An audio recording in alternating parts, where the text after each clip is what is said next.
Wanderlust King.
Welcome, everybody. Okay. Welcome to a game called Angels with Scaly Wings. I am your host, Furea. And if I remember correctly, it was a long, long time ago that the original game of this was on one of those funding Kickstarter sites.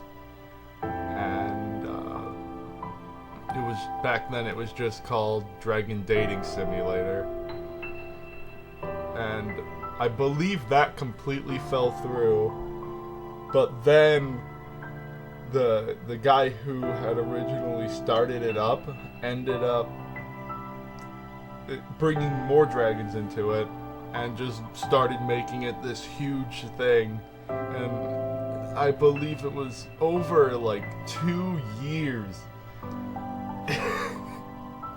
It was over a really long time. This game started coming into existence, and it finally came out on Steam for $10, nonetheless.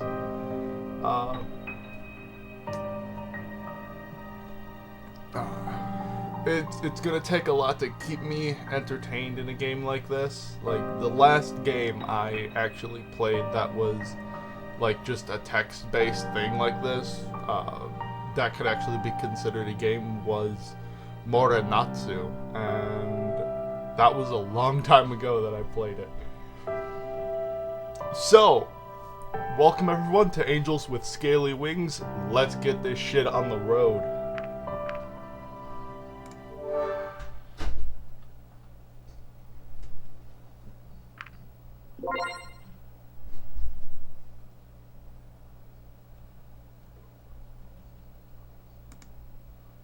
Please enter my name. D-U-M-B-A-S-S. No. That's not my name! After all, I'm the Batman.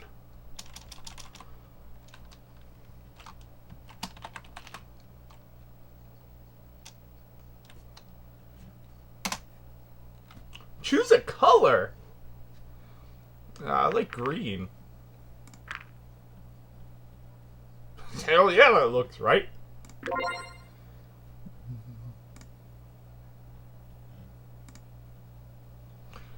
Use left click or enter to advance text and select menu options. Press space to advance text only. It's useful to avoid making a selection by mistake.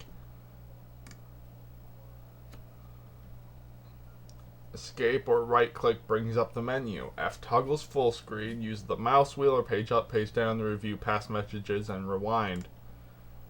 Hold control or press tab to skip messages. S takes a screenshot. Middle clicker or H hides text window. If you wish to view this information again, you can do so from the main menu. That would be all. Thank you. Thank you for telling me that, game. The year is 20XX.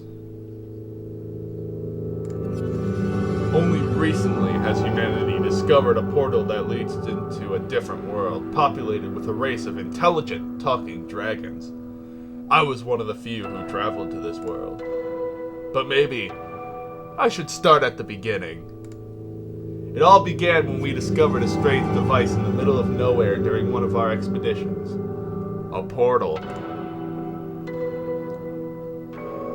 How do you miss that? That thing looks fucking massive. The year is 20XX. Only recently has humanity discovered a portal that leads into a different world, populated with a race of intelligent talking dragons. I was one of found a portal. I had heard about similar technology before, though that had been more on an experimental level. From what I knew, other portals had been created in the past and were under consideration for mass application. As for this one in particular, though, we did not know who had built it, nor when, nor why we found it in the wilderness where we did. What was more exciting to us was the fact that it was functional. After our first test, we found there was something else on the other side, who was in possession of a similar portal, and our attempts to communicate through letters were successful. But in the end, the machine's extraordinary demand for power meant we needed to act quickly, as we wouldn't be able to keep the portal open much longer. When we made this known to the other side, we received a very unexpected reply. A letter of invitation. After some deliberation, it was decided to accept their hospitality and send a person to the other side. There was an individual who took the job almost immediately.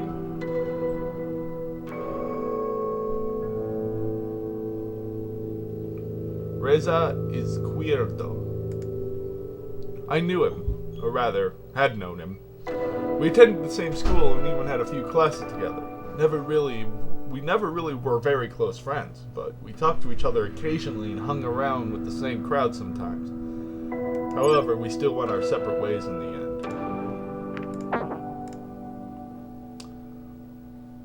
I just noticed that I can bring up the menu and fucking save whenever. That's pretty neat. I wasn't sure what to think about the whole thing, but he had to have known what he was doing. He certainly was brave. Either that or just very, very foolish. While I wasn't sure which, his courage was applauded by the others. After all, he couldn't possibly have known who or what would await him at the other end of the portal, and if he did meet someone there, who knows what kind of intentions they might have. Not that any speculation on our part would have made a difference.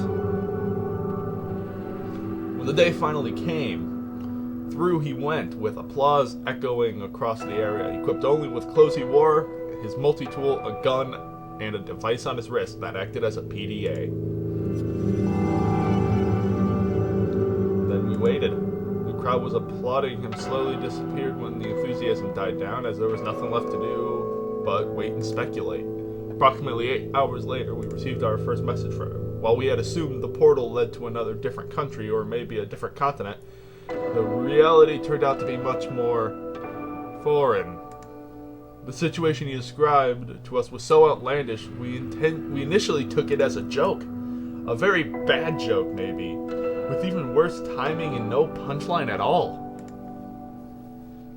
It soon became clear to us, though, that we may have just made one of the most important discoveries since the dawn of mankind. Finding the portal had been remarkable in itself, but this took it to a completely different level. From what he had described about the place, or more accurately, its inhabitants, we surmised it could not be a part of Earth at all.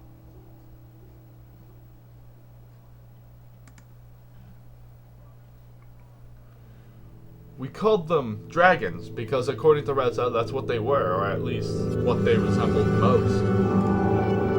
Even though we found it hard to believe, it had been these dragons who sent us all the letters, and what Reza found on the other side of the portal was a whole civilization of them.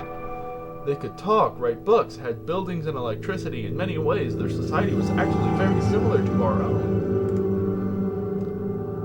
So who were they? And where was this place? Could they be aliens? As my frame rate decides to flip-flop between 20 and 40. With like every goddamn text scroll. Our speculations led us to conclude otherwise. After all, we knew about the existence of thousands of planets, millions of light years away that may have been theoretically inhabitable, yet even then we never found conclusive proof in regards to actual alien life forms. Some people brought up quantum mechanics and parallel universes, but in the end all of this was just conjecture and ultimately fruitless endeavor, since we neither had the means nor the resources to explore these possibilities in greater detail. I think there's just one more thing worth mentioning before I move on. The previous isolation had been mutual. They hadn't known about any other intelligent life form beyond their own. Their portal had just only recently been discovered and was technology previously unknown to them, and just as we had myths about dragons, they had myths about us. That was what we knew about them so far as interesting as learning those things and debating their cultural significance was, we didn't really know what we should make of it all. Reza apparently was sure of what he was doing, though, as he eventually let us know that they had agreed on a trade. We were to give them a few of our PDA devices which contained vast amounts of knowledge, dwarfing even that of encyclopedias. In return, they would supply us with generators. Overall, they didn't seem as technologically advanced as we had been, but they did surpass us in that one aspect. Their means of generating energy seemed sustainable.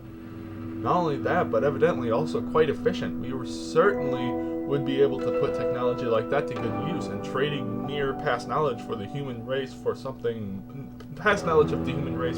more tangible was a good call on his part. That's where I came in. My prior experience in both biology and sociology made me a good fit to deliver our PDA devices for the trade, and while in the Dragon's world, waiting for the prototypes of our generators to be manufactured by them, I would act as an ambassador on humanity's behalf. What a way to make a first impression by a display of mutual goodwill. Everyone benefits and everyone goes home happy. All is well. At least, that was the plan. Despite the images that living, talking dragons might conjure up in some people's minds, I didn't even think about bringing a weapon myself, considering that they were reportedly friendly and peaceful enough. There was no need for me to fear potential ill intentions like Reza did when he had stepped into unknown territory and acting as humanity's ambassador. I had to do my best to uphold a high standard in fostering this diplomatic relationship. When the time came for me to step through the portal, all my mental preparedness vanished. My anxiousness was fueled by all the questions lurking in my head, just as the machine started to do its work. Would it hurt? Who would I meet on the other side? What if they really weren't so friendly and just made Reza write those letters in the pretense of appearing friendly, only to lure us into the den of man-eating monsters and certain doom, with us ending up as nothing more than a tasty afternoon snack? Maybe I should have brought a weapon after all. Suddenly, I felt shiver coursing throughout my whole body and beyond. When I disintegrated, as if every cell, every atom of my body was torn from me and pulled into a different direction.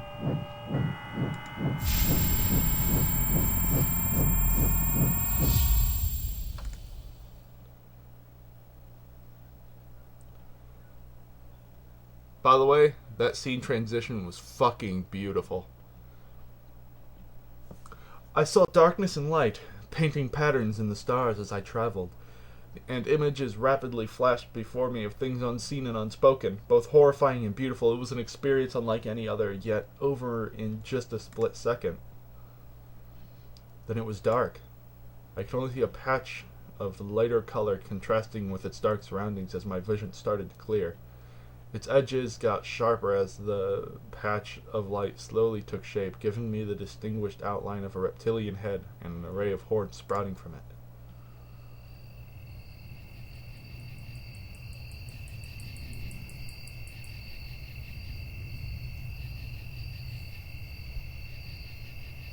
It was a dragon! And as I could now see, a dragon who not only had a pair of round glasses, but also wore a burgundy tie around its neck. And that's where we're going to stop this episode here, boys and girls. If you like this, give it a like, give it a thumbs up, whatever you wish to call it. I will see you guys in the next episode.